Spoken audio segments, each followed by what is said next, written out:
क्या हाल है दोस्तों। मैं विकास तोमर आपके अपने trustworthy channel study for civil services पे इंडस्ट्रियल रिलेशन लेबर लॉज की और ईपीएफओ 2020 की जो हमारी सीरीज चल रही है इसमें detailed video industrial relation labour laws का जो है उसका ये पार्ट 6 है। हम लोग लास्ट वाले वीडियो पार्ट 5 में मॉडल्स देखे थे, उसी में से अब इस वाले वीडियो में हम लोग क्रेग का मॉडल देखेंगे।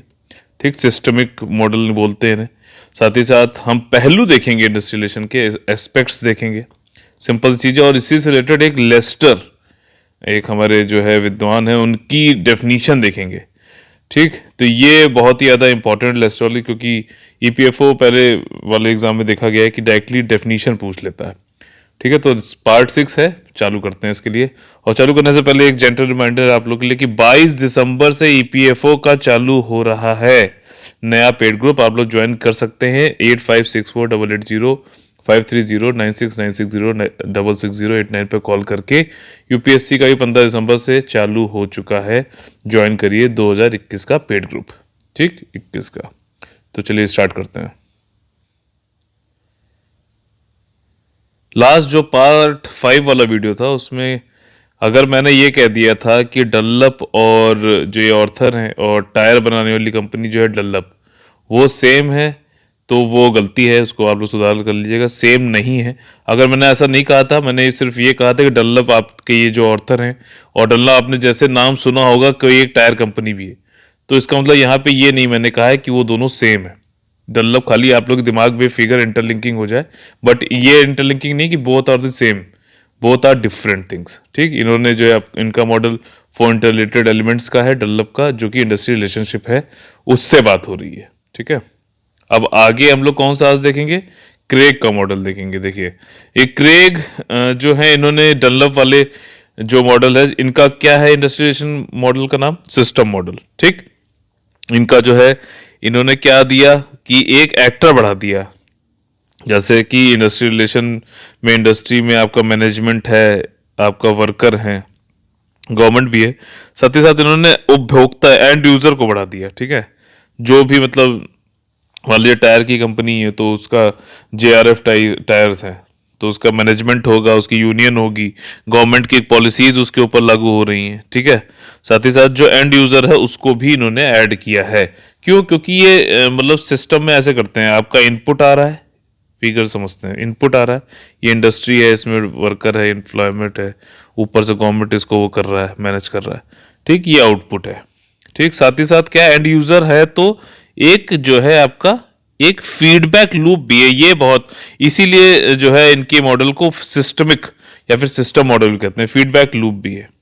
ठीक, और इसी में इन्होंने जो है बताया है कि क्या एक्सटर्नल एनवायरनमेंट क्या है और एक्सटर्नल एनवायरनमेंट से कैसे आउटपुट बदल जाता है, और साथ ही साथ कन्वर्जन मैकेनिज्म जैसे कि कलेक्टिव बार्गेनिंग हो गया, थर्ड पार्टी इंटरवेंशन हो गया। ठीक, अभी इसको खाली यहाँ पे लाइनअप बता रहा हूँ, फिर इनके बारे में बताऊंगा। आउटफ्लो जो है, आउटपुट का फ्लो जो है वो back into the environment through the feedback loop, वही जो चीज़ मैंने अभी आपको डायग्राम में बताई। अब देखिए एक्सटर्नल इनपुट्स क्या क्या है। ठीक, यहाँ पे कह रहा है ना कि एक्सटर्नल इनपुट आते हैं जिसकी वजह से आउटपुट बदल जाता है, वही वाला फिगर दिमाग में रखिएगा, आउट इनपुट, ठीक, आउटपुट, और साथ ही साथ ये जो है फीडबैक लूप है। अब बस खाली समझते हैं ये फैक्ट से एक एक चीज। तो यहाँ पे देखिए एक्सटर्नल इनपुट क्या है कि लीगल सब सिस्टम कैसा, लॉज बन रहे हैं, इकोनॉमिक अर्थव्यवस्था कैसी है, परिस्थितिकी उपतंत्र यानी इकोलॉजिकल वाला हो गया, पॉलिटिकल सिस्टम कम्युनिस्ट है, डेमोक्रेटिक है, सोशलिस्ट है, क्या है, सोशो कल्चरल सब सिस्टम। इंडस्ट्री को कितना ज़्यादा, आप देखो सोशो कल्चरल में अगर आपको बोलूँ तो इसको आपको शायद ऐसे ना समझ में आए, लेकिन एग्जाम्पल से समझाऊंगा तो एकदम समझ में आएगा। जैसे पारसी लोग होते हैं, ठीक, पारसी जो है हमारे, वो ज़्यादातर इंडस्ट्रीज में वो करते हैं, उनके दिमाग ही वैसे चलता है कि इंडस्ट्री बनाना। जैसे अभी पूना वाला जो सीरम इंस्टीट्यूट ऑफ इंडिया है, जो कि वैक्सीन कोरोना की उस पर काम कर रहे हैं ना, तो वो कौन है ये? ठीक है, तो सोशो कल्चर सिस्टम सब सिस्टम भी हैं कि पारसी लोग ज़्यादातर जो है आपके ये रहेंगे, जैंस जो है ट्रेडिंग में जाएंगे। ठीक है ना, तो कल्चर का बड़ा ही फर्क पड़ता है। इंटरनल इनपुट्स क्या हुए? ठीक, इंटरनल इनपुट आपका क्या हुआ, जैसे कि वर्कर्स हैं, एम्प्लॉयर्स हैं, उनके क्या गोल्स हैं, उनकी क्या स्ट्रेटजी है, पावर है, ये सारी बात है। फिर इसके बाद कन्वर्जन मैकेनिज्म, और जैसे इनपुट को आउटपुट में चेंज करना है तो कन्वर्जन मैकेनिज्म क्या है, वर्कर मैंने बताया था ना, ये सिस्टम ये बना हुआ है। इसके अंदर इनके गोल्स, इनके स्ट्रेटजी अलग अलग भी हो सकती है, दोनों कॉमन भी हो सकते हैं। सत्या, कन्वर्जन क्या मैकेनिज्म है? वही है आपका कलेक्टिव बार्गेनिंग, दो लोग साथ में बैठ के नेगोशिएशन कर रहे हैं, बात कर रहे हैं। ठीक, इसका वही काम है, इंटरनल और एक्सटर्नल इनपुट को आउटपुट में चेंज करना। डायग्राम से समझ में आ रहा ना अच्छे से? कलेक्टिव बार्गेनिंग और साथ ही साथ कलेक्टिव एग्रीमेंट, ग्रीवांस को खत्म करना, रिटर्न कंप्लेंट, वही सिंपल सिंपल बातें हैं। Day to day relations, communication होना चाहिए। थर्ड पार्टी इंटरवेंशन, ठीक, कलेक्टिव बार्गेनिंग हो गया। थर्ड पार्टी इंटरवेंशन क्या चीज़ें हैं कि जैसे आप मैंने बताया था, आप लोग डिस्प्यूट हो गया वर्कर और एम्प्लॉयर के बीच में, तो बीच में मध्यस्थता करने के लिए, सुलह करने के लिए जो है थर्ड पार्टी, मीडिएशन, कंसिलिएशन, इन सबको बुलाते हैं ना, आर्बिट्रेशन। तो ये थर्ड पार्टी इंटरवेंशन है, ताकि मतलब कोई भी जो इनपुट जा रहा है उसका आउटपुट में कन्वर्ट हो। ये ना हो कि यहीं फंस के रह जाए इस इंडस्ट्री में, काम आगे इनपुट जो है आउटपुट में कन्वर्ट ना हो पाए। सिंपल सी बात है। आउटपुट क्या है? अच्छा, ये सब भी लॉकआउट, स्ट्राइक, लॉकआउट हो रहे हैं, तो इनको भी जो है इनको देखना है, ठीक है ना, ये थर्ड पार्टी इंटरवेंशन में। अच्छा, स्ट्राइक और लॉकआउट से याद आया, अभी दो चीज़ें, मतलब एक चीज़ जो आप लोगों ने सुनी होगी कि ये कंपनी है विस्ट्रॉन।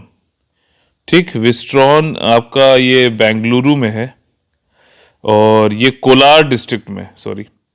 ये क्या करती थी कि एप्पल में के आईफोन ये सब होते हैं ना, मैन्युफैक्चरिंग करती थी। अब यहाँ पे अब आप लोग को समझना चाहिए कि इंडस्ट्रियल रिलेशन की कितनी बड़ी ये अहमियत है। इस पे मेरा मन है कि ये करंट अफेयर का बना भी दूं, शायद ईपीएफ में पूछ ले इससे रिलेटेड, कि यहाँ पे क्या हुआ कि 440 करोड़ के आसपास का नुकसान हुआ है।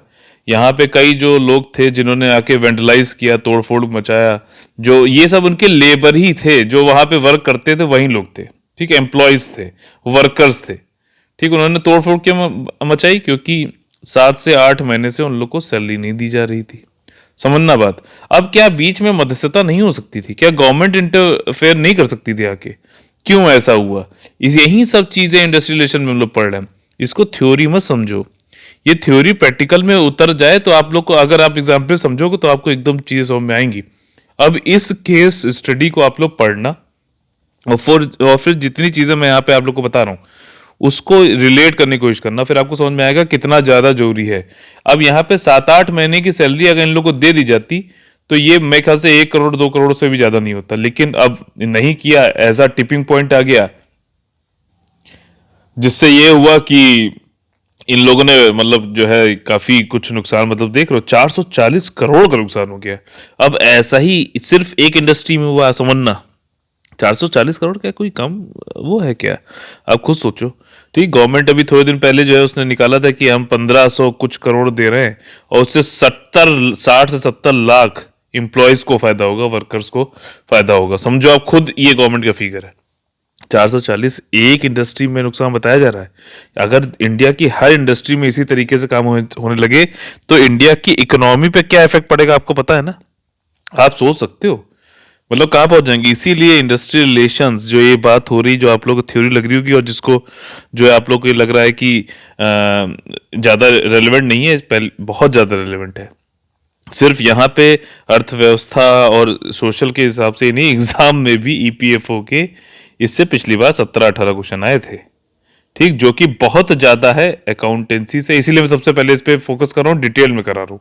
इससे करंट अफेयर, इसके basic law, labour laws, industrial relation, ये सब चल ही रहा है, इसीलिए पहले करा रहा हूँ। सोशल सिक्योरिटी मैं आपको बताऊँ, वैसे ये ऐसा नहीं कि ये अनइम्पोर्टेंट है, लेकिन इससे रिलेटेड गवर्नमेंट स्कीम वो सब मिल ही चुका है आप लोग को बढ़िया से पेड ग्रुप में, उसका पूरा और भी चीजें समझा दी जाएंगी।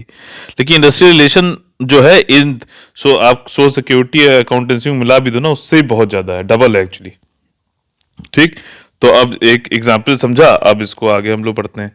तो अब इसका आउटपुट क्या है, जो वही सिस्टम वाला जो डायग्राम था, आउटपुट हम किस में करना है? मैनेजमेंट आउटकम होना चाहिए, प्रबंधन के परिणाम, उत्पादकता, लाभप्रदता, प्रॉफिटेबिलिटी बढ़ना चाहिए, श्रम का आउटकम, लेबर का मतलब अच्छे से अच्छा उनका वेजेस, वो सारी चीजें बढ़ते हैं, इक्विटी के समानता के मुद्दे, कार्यस्थल में निष्पक्षता प्राप्त करने के तरीके, ये सब हमारा आउटपुट होना चाहिए। ठीक, वर्कर का परसेप्शन अच्छा होना चाहिए, वर्क क्लाइमेट बढ़िया होना चाहिए, यूनियन सेटिस्फैक्शन, संघर्ष का निस्तारण, वही सारी फैक्ट्स की बात है। इसको एक बार पढ़ लीजिएगा। अगला जो अब मॉडल्स हमारे हो गए, क्रेग का हमने मॉडल देखा, डनलप का और क्रेग का। क्रेग का जो है सिस्टम वाला है, ठीक, उसमें चीज़ें मैंने आप लोग बेसिक बेसिक बता दी। आगे चलते हैं, आज इसमें इंडस्ट्रियलाइजेशन का की पहलू क्या है, ठीक है, मुख्य पहलू क्या है, एस्पेक्ट्स क्या है। ठीक, इसमें ये 3 चीज़ें हैं, इसी को ही आगे जो है डिफाइन किया गया है। पहली चीज समझ लेते हैं, promotion and development of healthy labour management relation. Healthy वाला समझ में आ गया ना कि मैनेजमेंट रिलेशनशिप क्यों होनी चाहिए। देखा ना आपने कितनी, विस्ट्रॉन वाला एक बार पढ़ना जरूर आप लोग इसके बारे में कि हुआ क्या। कॉन्ट्रैक्ट लेबर्स भी, अच्छा एक चीज मैं बताना भूल गया कि यहां पे 15,000 लोग काम करते हैं, लेकिन पे रोल पे मतलब ऑफिशियली जो है वो सिर्फ मतलब कितने 1500 ही लोग हैं, शायद 1200 लोग हैं, बल्कि 15,000 लोग काम करते हैं, सिर्फ इतना कम है जिनको और पेरोल पे है इसकी, इस कंपनी के, बाकी सब कॉन्ट्रेक्चुअल लेबर्स हैं। समझ रहे हो ना। तो ये इससे अब समझ में आ रहा होगा आपको कि प्रमोशन डेवलपमेंट ऑफ स्वस्थ श्रमिक प्रबंधन संबंधों का संवर्धन और विकास। इसके अलावा जो है इंडस्ट्रियल पीस बना रहे और इंडस्ट्रियल स्ट्राइफ ना हो। देखो विस्टर्न का, अब देखो थोड़ा रिलेट करके पढ़ लो तो अच्छा लग रहा है ना। और फिर development of industrial democracy. Industrial democracy क्या है कि ये लोग वर्कर भी, उनको समान पार्टिसिपेट करने का मौका मिले, वर्कर भी बताएं कि क्या चीजें उनकी भी सुनी जाए, और नहीं सुनी जाएगी तो देख ही रहो कैसा क्या हो सकता है गड़बड़। ठीक है, पहले पे आ जाते हैं कि स्वस्थ श्रम प्रबंधन संबंध का जो है वर्धन और विकास। ठीक, यहाँ पे डेवलपमेंट ऑफ और healthy labour management relationship. Simple यहाँ पे वही सारी बात है कि एम्प्लॉयर और एम्प्लॉयज के बीच में अच्छे वो होने चाहिए रिलेशनशिप, कैसे होंगे ये समझना जरूरी है। यहाँ पे ये है कि कलेक्टिव बार्गेनिंग जो पहले बताया, सामूहिक सौदेबाजी, वो सही होना चाहिए। दोनों लोग बैठ के अपने अपने अपने अपने बात रखें, सब लोग म्यूचुअल उसमें रहें। ये नहीं है कि ये इसके ऊपर ना की बात ना सुने और ये इसकी बात ना सुने, तो कुछ नहीं हो सकता। कलेक्टिव बार्गेनिंग वाली बात होनी चाहिए। ठीक, आप एलो जो है कलेक्टिव बार्गेनिंग को कौन से कन्वेंशन, 154 कन्वेंशन के अंतर्गत डिफाइन करता है, ये ध्यान रखना आप। डिफिनीशन किसमें दी है, 154 वाले में। ठीक, इसके बाद जो willingness to take recourse, voluntary arbitration होना चाहिए, मतलब खुद से ही करें। इक्वल स्टेटस मिलना चाहिए, इंडस्ट्रियल पीस इससे बना रहेगा कलेक्टिव बार्गेनिंग की अगर वो रहेगी तो। ठीक है, आप लोग हेल्दी लेबर मैनेजमेंट रिलेशनशिप के बारे में बात यहाँ पढ़ रहे हैं हम लोग। इसी के साथ साथ जो है डेमोक्रेटिक रिस्पॉन्सिबल ट्रेड यूनियंस होने चाहिए, एम्प्लॉयर के भी जो एसोसिएशन है वो भी ठीक ठाक होने चाहिए, और दोनों लोग मतलब रिस्पॉन्सिबली काम करें, ऑर्गेनाइज्ड वे में काम करें। जो वर्कर है उसको जॉब सिक्योरिटी प्रोवाइड हो, पार्टिसिपेशन उसका होना चाहिए डिसीजन मेकिंग में लेबर का। लेबर एक को मतलब डिग्निफाइड सोसाइटी में मतलब रोल मिले। ठीक है ना, ऐसा ना हो कि उसको बहुत दबी कुचली नजरों से देखा जाए। जो एसोसिएशन जो है tend to create ground for negotiation. अब देखो ये चीजें ही मिसिंग थी विस्ट्रॉन वाले में। ठीक, कोई भी जाके वार्ता, परामर्श, विवादों, इन सबको आप, वो जाते होंगे उनको कहते धुतकार देते होंगे, नहीं बात करेंगे, कुछ नहीं, अरे मिल जाएगी सैलरी, जैसे तुम बॉस हो, काम भी तो किया है लोगों ने। ठीक है ना, नेगोशिएशन, कंसल्टेशन, डिस्कशन और म्यूचुअल बेसिस पे होना चाहिए, ताकि गुड लेबर ये नहीं हुआ वहां पे। साथ ही साथ कल्याणकारी कार्य भी होने चाहिए, वेलफेयर वर्क, वॉलंटरी भी होने चाहिए, खुद से भी करे वर्कर और एम्प्लॉयर, और साथ ही जो लॉ में बताए गए वो भी करने चाहिए, ताकि जो है क्रिएट हो सके, मेंटेन हो सके गुड एंड हेल्दी लेबर। ठीक है, लेबर मैनेजमेंट रिलेशनशिप। इसके बाद जो है दूसरा वाला जो है कि कैसे इंडस्ट्रियल पीस बनाया जाए। ठीक है ना, मेंटेन बना लिया आपने तो उसको मेंटेन कैसे करें। ठीक, लगातार चलते रहे। इंडस्ट्रियल पीस का ये मान के चलता है कि इंडस्ट्रियल स्ट्राइफ ना हो। ठीक, जैसे कि विस्ट्रॉन वाले को ही एग्जाम्पल में समझते हैं कि अगर यहाँ पे ये सब तोड़फोड़ नहीं है तो उसका मतलब पीस है। ठीक, और पीस का भी जो है वो मेंटेन करके है ना, मतलब ये कल को लेबर वर्कर आके बोले कुछ तो उनकी बात को सुनो, उनकी भी मतलब जो इमोशन उनको निकलने दो। नहीं निकलने दोगे तो गलत तरीके से इमोशन निकलेंगे। ठीक है ना, पहले हो सकता है कि वो कुछ बात ही करे, बाद में इस तरीके की चीजें ना हो जैसा कि विस्ट्रॉन में हुआ अभी। एप्पल हो सकता है कि अब इंडिया में बनाए बिना, कई लोग जो सोच रहे होंगे कि अरे लेबर के से हमें क्या मतलब है उनके। अब ऐसा हो गया, अब देखो आईफोन इंडिया में नहीं बनेगा। हर आईफोन जो है इंडिया में कम से कम 30,000 रुपए के, 20 से 30,000 रुपए महंगा होता है।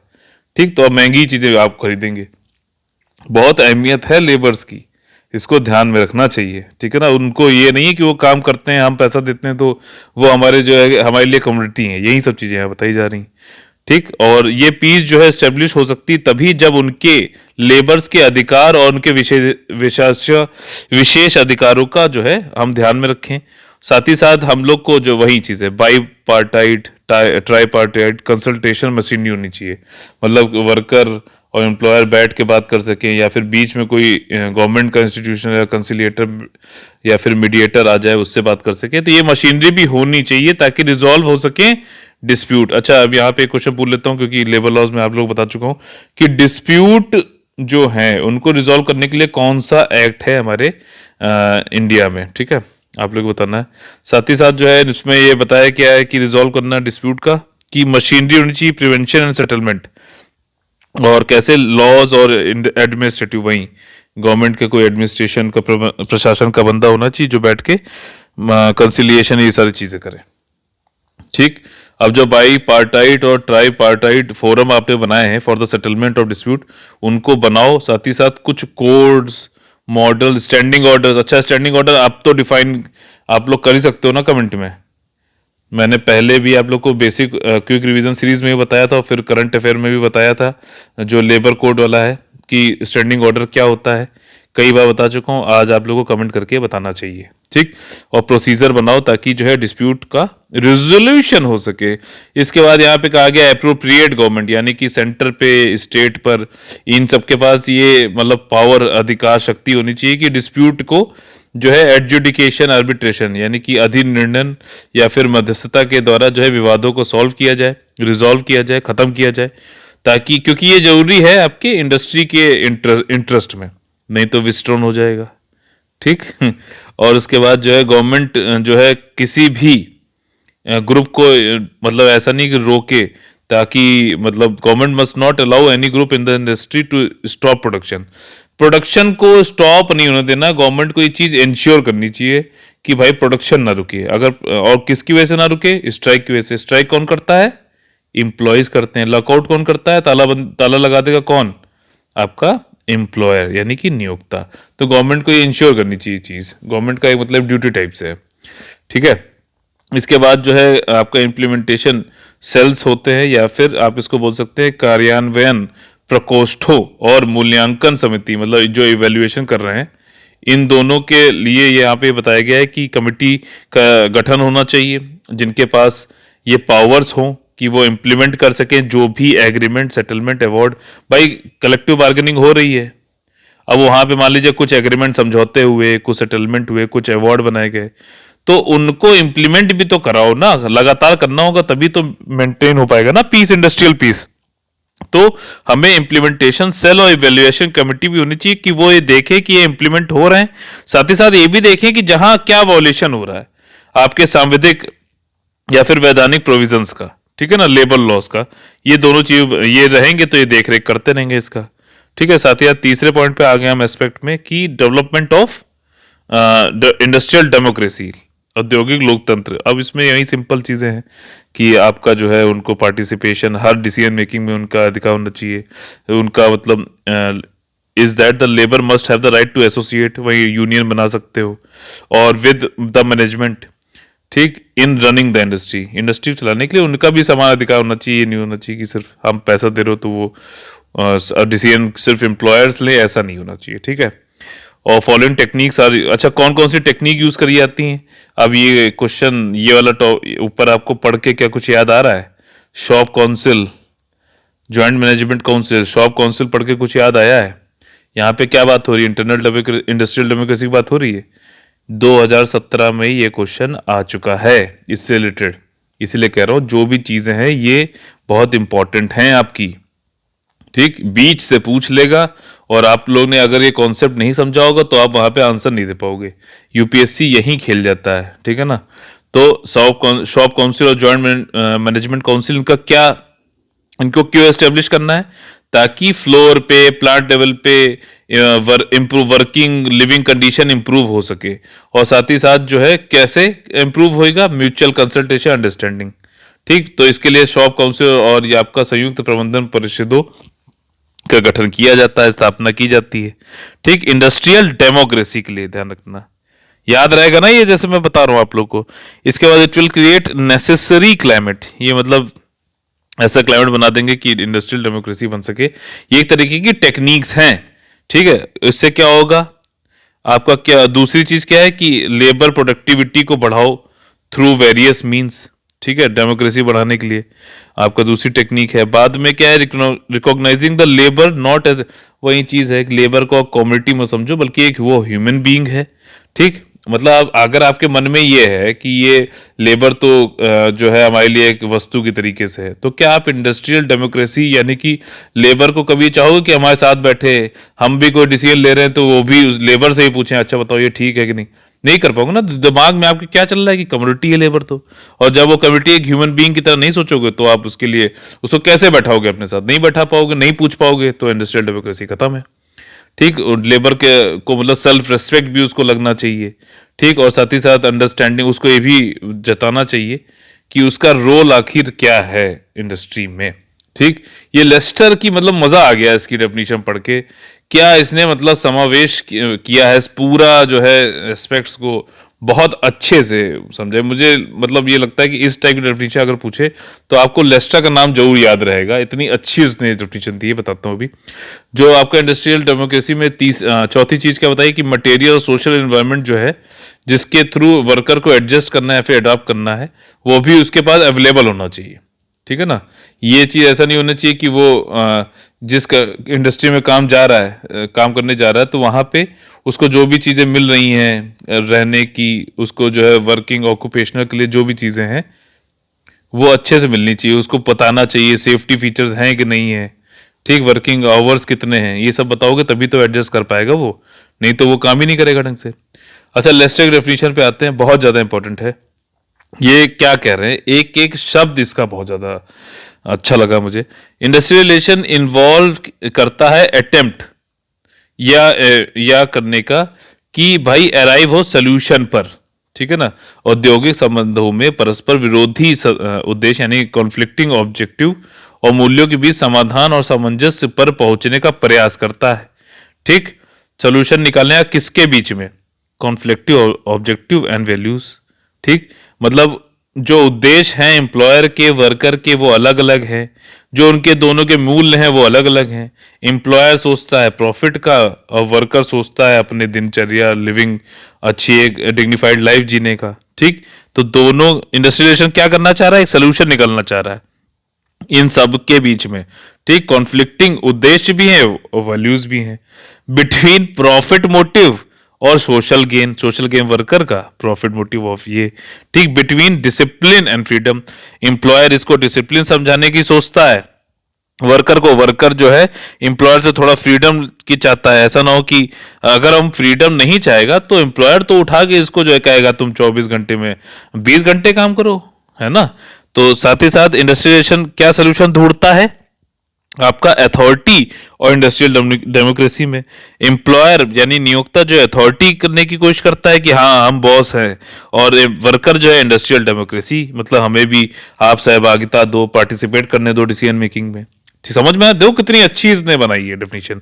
साथ ही साथ इंडस्ट्रियलाइजेशन सोल्यूशन ढूंढता है किसके बीच में, बार्गेनिंग और कॉपरेशन के बीच में, ठीक। बार्गेनिंग क्या है, नेगोशिएशन, और कॉपरेशन क्या है कि सहयोग होना चाहिए। समझ रहे हो, मतलब कि ऐसा नहीं होना चाहिए कि खाली आप जो है जो बता रहा है एम्प्लॉयर वही वर्कर को समझना मानना पड़े, या फिर वर्कर जो बोल रहा है वो आपका सिर्फ एम्प्लॉयर को मान लेना चाहिए।